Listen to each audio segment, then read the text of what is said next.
and thank you for joining us for another episode of That Solo Life, the podcast for PR pros and marketers who work for themselves. I am Michelle Kane with Voice Matters, and I am here as ever with my wonderful co host, Karen Swim of Solo PR Pro. And we have yet another wonderful guest. We are so lucky. Today we have Chauniqua Major-Louis. Hi, Lewis. everyone. Sorry, I popped in both pronunciations of your last name. I Hey, couldn't I'll help take it. myself. I love it. Oh I my love it. gosh. I'll take both. But she is affectionately known as Major, and Yes. she's committed to living a life filled with impact, purpose, and community. We're going to talk about all the good things she's involved in, including being the founder of Whatever's Good, which is a PR and creative shop. And she's the founder of Major's Project Pop, which is a celebrated organic and vegan popcorn company that Yeah. shifts nationwide. Delicious. Welcome, Major. Thanks for coming on the show today. Thank you so much. I have to steal that entire intro. I'm like, that sounds really good. That's me. I love that. Thank you so much for having me today. I really appreciate it. And I'm so excited for this conversation. Oh, we're so excited. So, since this is a show about PR pros, we'll start with the PR part, Yes. right? Yes. So, what drew you to PR? What career path led you here to fighting? Well, yes. So I grew up in upstate New York. I was a part of a military family as a child. My parents actually divorced at a young age, but we ended up staying in upstate New York. So I basically grew up on a military base. And I had growing up my entire life, I had always thought that I would grow up to be a dance instructor and own my own dance studio. I was a Oh, part of like dance crews and step team and all these different things as a kid, all the way through high school. And I remember going to tell my mom, hey, I want to open up a dance studio. And I know she meant well, but I don't recommend parents do this. She looked at me like dead in my eyes and said, you need to get a real job. And I'm like, I thought that was a real job. So by that time, we had already moved back to Florida. She's originally from here. And I was going to the University of Central Florida, and they had these degree catalogs. And I thought, well, I guess I can just sit down and thumb through and figure out what degree sounds like something remotely close that I could do. And I stumbled across advertising and public relations, which is a dual major at that university. And I thought, well, I guess I can try it. I like to write. I like to talk. There was a PR show that was out. I think it was on MTV at that time. And I really liked the way that the women were like navigating throughout their lives. So I thought maybe I could give this a try. So it's actually a closed program. So you have to apply for it. I did all the work that I needed to do to get into the program. Thankfully, I was accepted, and I found out that it was something I was actually really good at. And I decided to go with the PR track versus advertising because I did 9 internships in college and all of them happened to be PR. So I figured this was probably what was meant for me to do. And that's how I got into it. Wow, that's such an interesting background. And Yeah. I had no idea about your dance and stuff. Yeah. Love of that. Oh That's so my cool. God, amazing. Yeah. That's wonderful. PR That's is wonderful. its own kind of dance. Oh, Right? it's a lot of dances. Yeah. And Yes. like, It's all about you- rhythm, right? Finding your right. rhythm. You're so right. It's a lot of hurry up and wait, or a lot of just being nimble and ready to rock at any Yes. moment. But what we really love Absolutely. is that a key pillar of your business is communicating with dignity. Can you tell Yeah. us a little bit more about how, I'm sure it's always in the back of all of our minds, but how Mhm. is it that you decided, no, this needs to be at the forefront and in my day-to-day? Absolutely. So for about 12 years, I worked for, I spent my time between 2 different PR agencies. So I'm like a lifer in the agency world.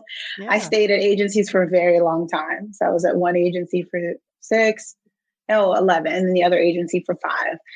And during those times, I didn't clearly identify the word as dignity, but I just had a way of working with my clients that was filled with integrity. And for me, Yeah. it was very important that I lived that out regardless of who I worked for or what their values were. I just, I always listened to my supervisors, but I always had my own way of managing clients because I always felt like they're investing X amount of dollars into this company to do work for them, and I'm the person that's responsible for it. I owe it to them and to myself to do right by them. Mm. And, throughout the pandemic, I was still at an agency at that time, and just so many things were happening, so much social unrest, there were so many social justice issues that were popping up. And I was finally at a point in my career that I felt very comfortable and confident about standing up for rights and the rights of people and being a lot more vocal about the things that I had always felt my entire career, but maybe it was just too timid or felt like I might lose my job, all those things that you're concerned about when you're younger in your career. Sure. So I just had this like innate feeling inside of me that I was no longer going to do that. And I was going to make my morals and principles very well known to everyone that I worked with so that they would understand what I would not do and what I would do. Because for me, my core values, they are woven through every part of my life. And when I left that agency after 5 years, it was a great run, awesome people. I really made the decision that, I needed a break just for like a month or so because I was exhausted, and as we all were throughout the pandemic. But I determined that when I created my own shop, that I really wanted to lean into this dignity piece, working with reporters to tell the right stories and making sure that their angles are right and that they're communicating about people from various walks of life with this term dignity, which is so often not properly used well at all in journalism. And it's funny, I was listening to a podcast on NPR maybe a week or so ago on vacation. I can't remember the reporter's name, but she basically talked about news fatigue and how even her as a reporter, she has to like really monitor how much news she's consuming every day because it just makes her so tired. But that she's been actively working on reporting with dignity because they work so fast in the newsroom, and news is around the clock. Everybody's trying to get their first hit. Sometimes reporting about people, especially people of color, or about neighborhoods that are disenfranchised or that the majority of people don't live in, the lens that they report through is typically incorrect. It's normally hearsay, assumptions, maybe some data that they pulled off, a website. But I found, and especially more recently with some of my clients, that that's not enough. And it's my responsibility as a publicist to train people to properly communicate about, particularly my clients, but even more broadly, people of color and neighborhoods that, again, just have this certain stigma attached to them based on publicity or the way that people have communicated about them for generations. So I've done a lot of things more recently to help make that easier when communicating with reporters that I can share a little bit about if you're interested in that. But it's something that is so important to me, and I try to literally tell everybody about it as much as possible, because I feel like if people reported more with dignity, and if publicists and just in general, if we just work to uphold the dignity of people, this world would literally be a very different place.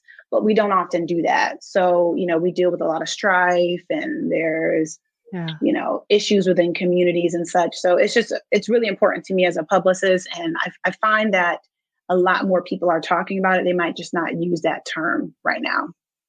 Yeah. That is so important. I mean, And it shows up it goes beyond integrity. It really is, I think, taking a step back and respecting the value of each human being. Without the biases. We all have inherent biases, and it's really important as public relations professionals to identify those and to be able to overcome those, either through learning, being involved, but also in relying on other people as well. You can't do this job on your own, even when you're a solo. You really need to have a support mechanism, and you need to have people that are different from you. There has to be diversity of thought, diversity of backgrounds, a diversity of experiences, because that's how we ensure that we really are serving our publics in the best manner. But I am interested, you mentioned that you've taken this to a whole other step and created, it sounds like, some systems to ensure that you adhere to this value. I'd love to hear more about that. Yes. Yeah. So one key tool that I've created is called the Communicating with Dignity Guidelines document that I share with all the media that I work with, any partners I work with, particularly for one of my clients, because the work that they do is so complex and so intricate, it's really easy to misunderstand. And their big work is really to help strengthen neighborhoods that have experienced decades of disinvestment. So a reporter might, use words like impoverished or crime-ridden or poor or homeless, and just these terms that we so often use. But I created this document actually after we had this beautiful spread in a statewide publication. It was amazing. It was beautiful. It was an award that so many people throughout the state fight for every single year. And my client got it. So it was this huge honor. Worked with a reporter for about 3 months on the story. We did multiple tours, communicating with residents, all of this work. And when the story published, the headline used some words that we would never use to communicate what happens in that neighborhood. And I just remember looking at this and saying, and just feeling so defeated at that moment, because I thought, I cannot hand this to someone who lives in this area and know that they would feel dignified by reading this. Even though the rest of the pages were beautifully written, it was amazing. Someone had decided on their news team that these were the words that best encompass what was happening in that community, and they weren't true. And it was that moment where I said, it doesn't matter how many tours I have, no matter how many interviews I book with people on staff and residents. Sometimes people just need something that they can refer back to, go back to and look at it to make sure that they're in lockstep and that they're reporting accurately. So I created this document. It definitely gives a much better overview of how to communicate about the people in these neighborhoods that you don't know, that you only have perceptions about based on maybe what you've reported on or what other stations have reported on. And it's funny because a lot of people that I communicate with now, they ask like, hey, can I borrow that? Can I see that? Because it was I don't know if it was Stanford. Stanford did a report, maybe it was in 2020, about nonprofits and how utilizing words like poor and crime-ridden, they actually don't get you more donations. They don't pull at the heartstrings of people, and they actually don't benefit the people that you're trying to uplift. They keep them in this place because they start to identify with those terms. Yeah. So if you use language that is more positive, that's more dignifying, that's more uplifting, people will invest in vision. They don't want to invest in problems. They want to see, well, what else is happening? What are we doing to better the situation? So I took all of that knowledge and that just like, I don't know, that inner thing inside of me that said, hey, I need to do something about this, at least in my own community and the people that I communicate with. And yeah, I created this document and I share it with any reporter, any partner, anyone that emails me about that particular client. Doesn't matter who they are. They get the document and I point them to it. It's in our media kits.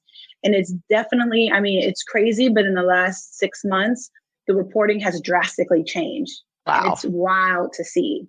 Like you can literally tell that they're reading what we wrote and they're using it in their copy for the news crews, like words that they would never use before. So I'm like, it would be easy for me to take the credit, but I love that one really great thing that happened as far as that award was also such a bad thing for me that it checked me as a publicist and said, there's something more that you can do. I don't want to blame the news crews for how they report. Like, well, I can't control how they report. No, actually, we can. We can help guide them into a more informed way of talking about people. So something I'm really, really grateful for. And it has just proved to be very beneficial. I love that. I love that you took action because you're right. We do have a lot of us who will be apologetic and feel like we don't have control. And what you did, it's not that you're controlling the message, it's that you equip them with the right language. And you're right, those words are dehumanizing because it makes people a problem. So you're labeling them with their problem and you're forgetting about their humanity. And I'm triggered when I say like homeless people. And I've even seen it where they don't even add people, it's just the homeless. As though that does defines them as some category of the human Yeah. race. These are Right. human beings that happen to be unsheltered.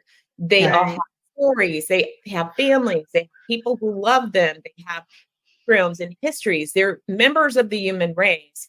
And we dehumanize them and their issue, and we don't understand the complexity of Yes. their issues because we've labeled them and categorized them as this subset of humanity. So I think this doesn't only apply to people that are working, in nonprofits and in impact businesses, but it applies across the board.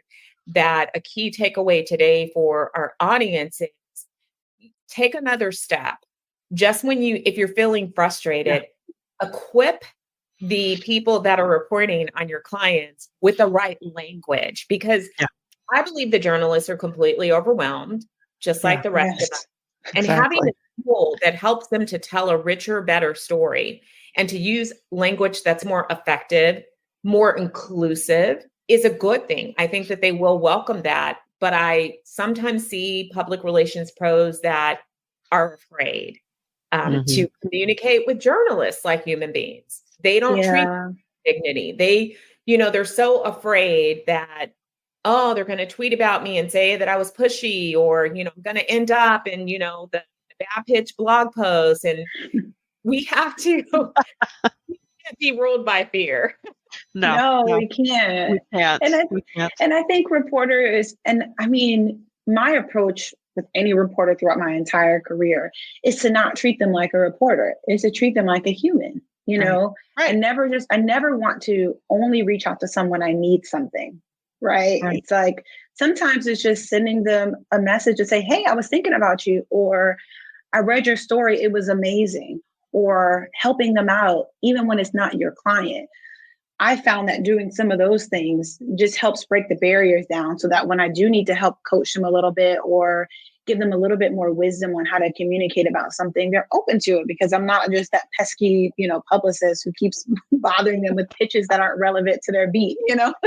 um, you create a rapport that's just so much more engaging and Yeah. trustworthy that they're open to hearing about what you have to say. Yeah, because at the end of the day, we all just wanna do a good job, and I think I'm Yes. I'm willing to bet the majority of reporters receiving that document are saying, "Oh my gosh, you are so right.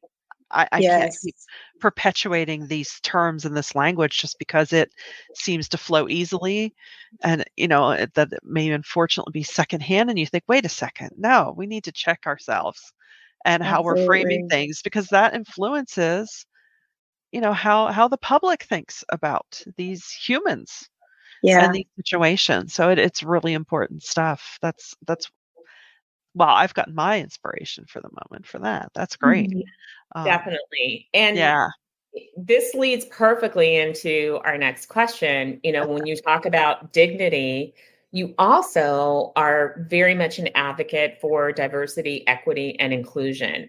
And you Yes. have something we haven't talked about in detail.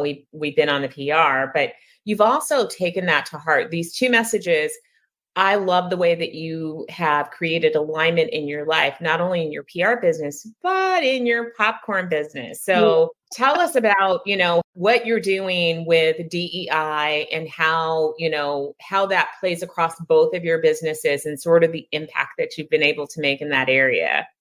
Yeah. So I feel like DEI is literally like just in my DNA as a Black mhm, woman who is always looking for ways to advocate for really everyone, but especially people who have found themselves in marginalized like pockets of society.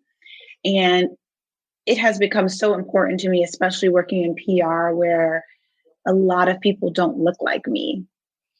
And it's funny. I say it's funny, but it's actually really sad. In my 12 years of working as a publicist, it took me leaving the agencies that I worked for and starting my own firm to actually report to a Black man. wow, that doesn't I've surprise me. never reported to a Black man, Yeah, ever, or a Black yeah, woman yeah, in my whole entire career. To yeah. me, that is like insane. It is. Like, whoa. Yeah, So when that like settled into my heart, when it finally happened, because I was trying to figure out what feels different about this, like what's going on? It was great. I loved it. But I'm like, what feels different? I was like, oh, this has never been your life before. And I've always had this desire to make sure that C-suites are more diverse, middle management, upper management, junior staff, but it's just become so much more important to me. So as of late, I've definitely been doing my part in trying to talk to anybody that will listen, especially because I know so many agency owners and people who have their own businesses about the power of diversity and inclusion. This workplace, this work environment that we're in right now, people sometimes want to be there and sometimes they don't. And that's just the truth of the matter. Most people want to work from home, and some people don't want to work at all because of all of the turmoil that we're experiencing in the world. But if you're looking to hire someone, especially if, as I say, I'll just use myself as an example. If I go to your website and there is no one that looks like me, or maybe one person that kind of looks like me, or maybe there's a couple of, people from the Asian community, maybe some people from the Latin community, like I might feel a little bit more comfortable, but if there's no one that looks like me, it tells me a lot. It tells me, one, you have not invested in diversity. And a lot of people say, well, we look, but we can't find anyone. There are so many qualified people of color who work in communications to say that you can't find them. So it shows me that you're not diverse. It shows me that there might be some cultural nuances or things that I might have to come up against working for your firm and for you.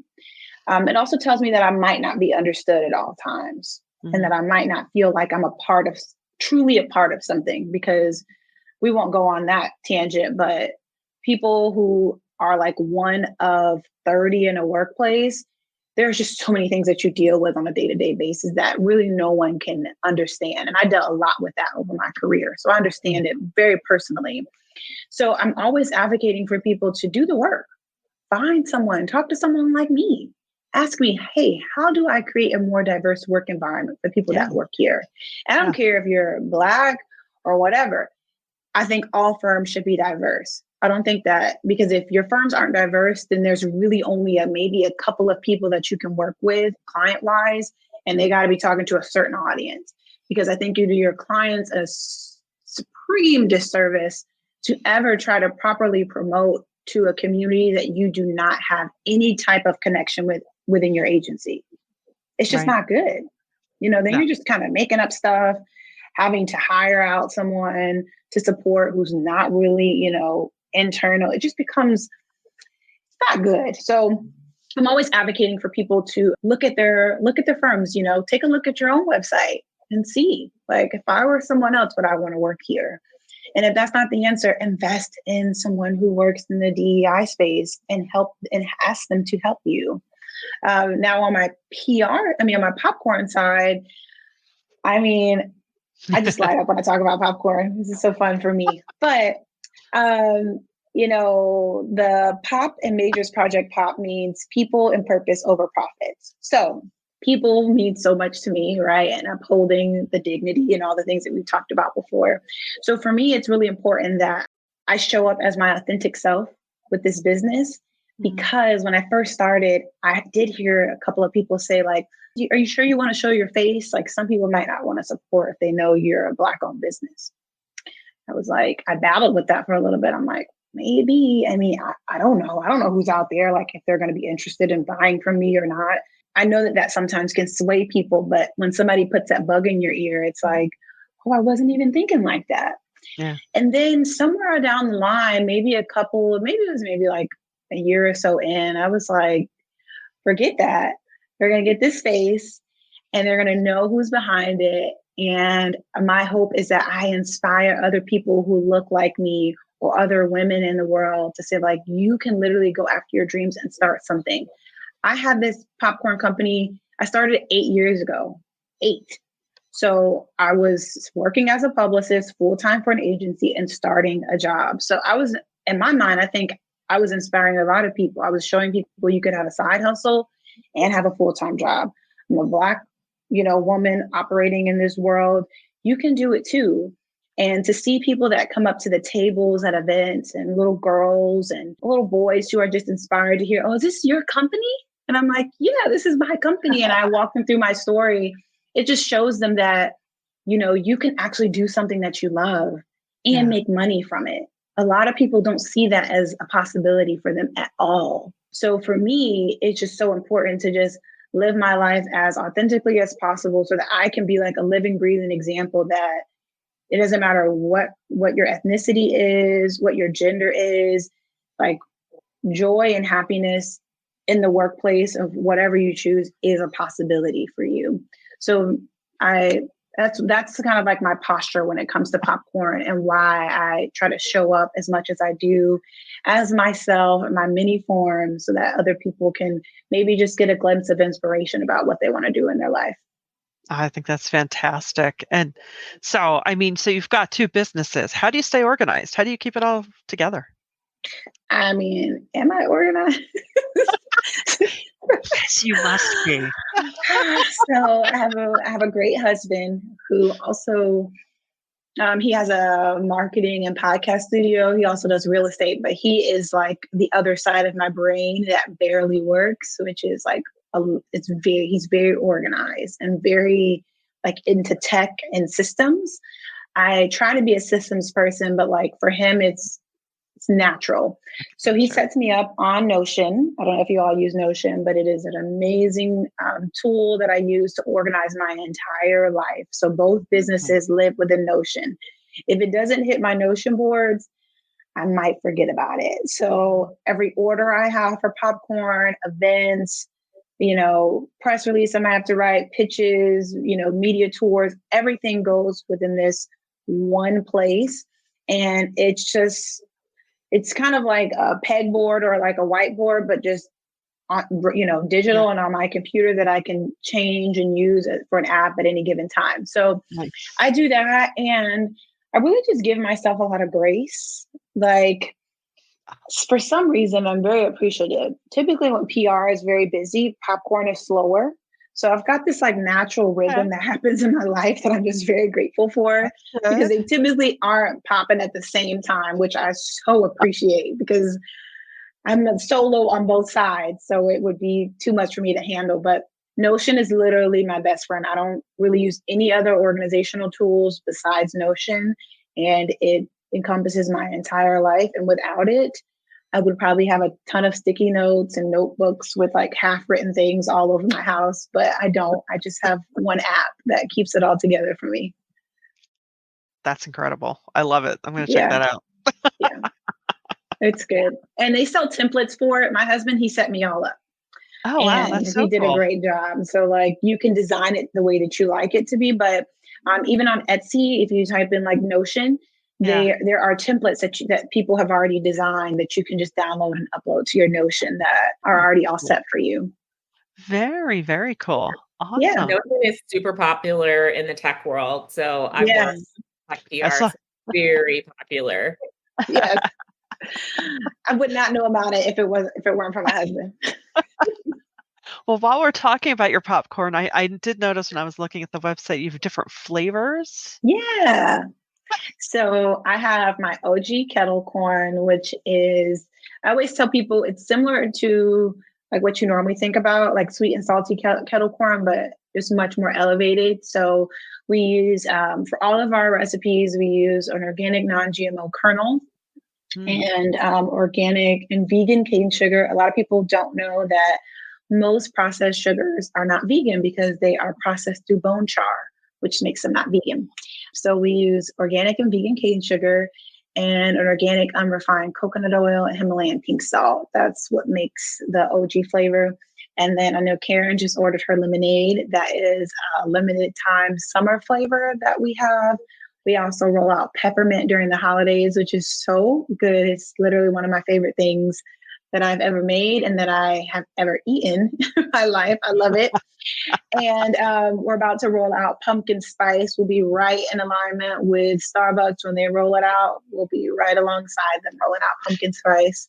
And then I have a 24 karat gold popcorn, which is basically our OG flavor, but with 24 karat gold edible flakes. So that's perfect for like client gifts or holidays or someone's birthday or an anniversary.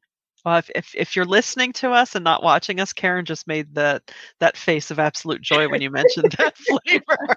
Because my two absolute favorite flavors are 24 karat and the lemonade. Those are I love them all. I haven't had the peppermint. I'm looking forward to that. Or the pumpkin. But you have to ask Ginger about the peppermint. I love those flavors. And yes. I'm not going to lie to you. Somebody was coming to the house the other day and my popcorn was on the counter and I hid it because I did not want anybody to ask me to taste it, which is kind of mean. It's like, I was like, oh, let's try this popcorn because. That's so funny. You just send them to the website. We'll just give them a taste and then send them to the website. Exactly. I will gift you some popcorn, but please keep your.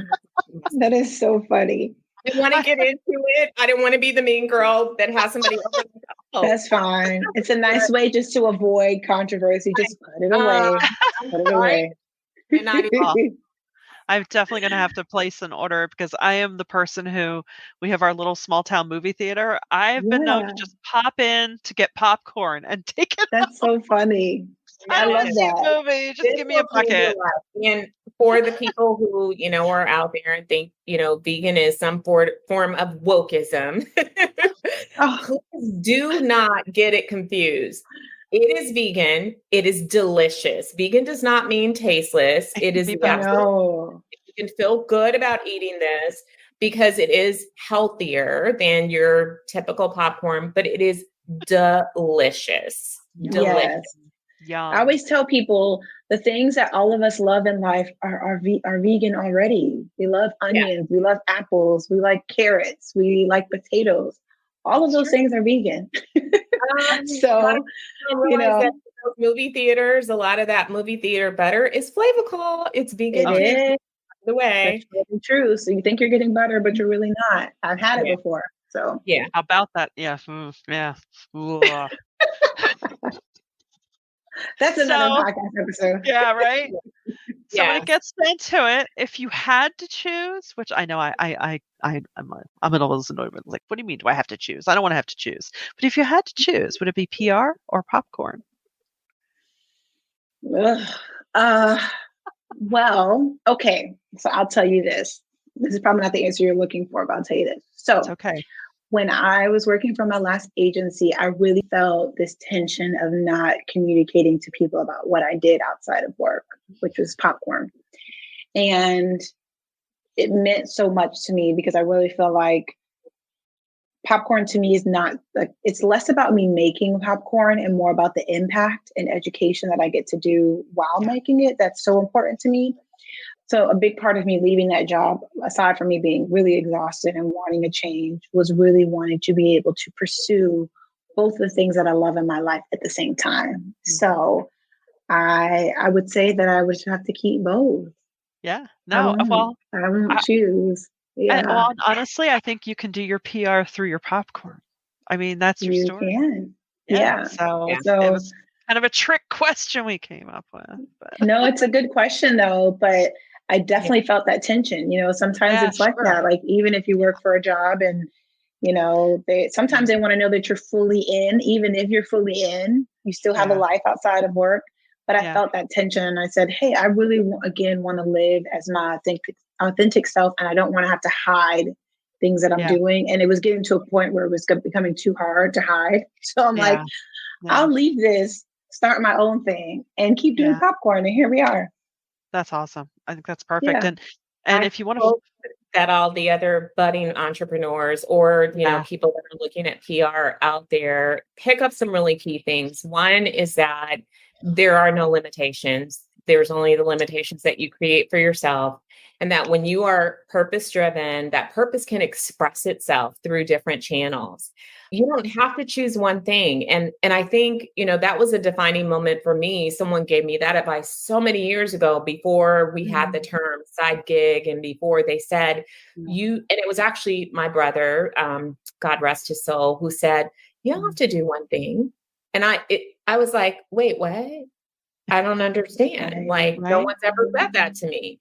Right. So I hope that people in our audience experience that freedom to do the things that you're passionate about. Major is someone that I personally just adore, and she really is making an impact and making a difference. I love what she does with her company. I love how she communicates with her PR business. And so for all of the other little girls that look like us, you really can do it. I too didn't have a lot of role models in the corporate world, and I still deal with a lot of the things that people deal with in corporate America, but I just want all those other little brown girls out there to look at Major and think, I could do this too. And yes, you can have two businesses and run them successfully. Mm-hmm.